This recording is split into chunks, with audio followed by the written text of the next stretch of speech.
আপনি কি জানেন ভারতে এমন এক রহস্যময় মন্দির আছে যা আগে থেকেই বলে দেয় কবে বৃষ্টি আসছে। ভারতের উত্তরপ্রদেশের কানপুর জেলার বেহতা বুজুর্গ নামক গ্রামে আছে এই হাজার বছরের পুরানো রহস্যময় মন্দির।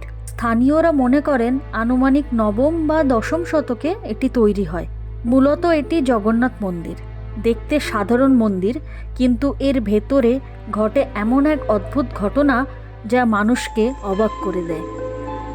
বৃষ্টি আসার 5 থেকে 7 দিন আগে মন্দিরের গর্ভগৃহের ছাদ থেকে জলের ফোঁটা পড়তে থাকে। অদ্ভুত ব্যাপার হলো, মন্দিরের ছাদে না আছে কোনো পাইপলাইন, না কোনো রকম ফাটল। স্থানীয়দের মতে বৃষ্টির ফোঁটা বড় হলে বেশি বৃষ্টি হয়, আর যদি ছোট হয় তাহলে কম বৃষ্টি হবে বলে অনুমান করা হয়। এই রহস্য জানার জন্য বহু বিজ্ঞানী গবেষণা করেছেন। তাদের মতে পাথরের ভেতরে জমে থাকা আর্দ্রতার প্রভাবে এমনটা হয়, কিন্তু নিশ্চিতভাবে কিছুই বলতে পারেননি। হাজার বছরের পুরানো এই স্থাপত্য আজও দাঁড়িয়ে আছে একটি প্রশ্ন নিয়ে। এটা কি শুধুই কাকতালীয় ঘটনা, নাকি প্রাচীন ভারতের এমন কোনো বিজ্ঞান যা আধুনিক পৃথিবীর আজও অজানা?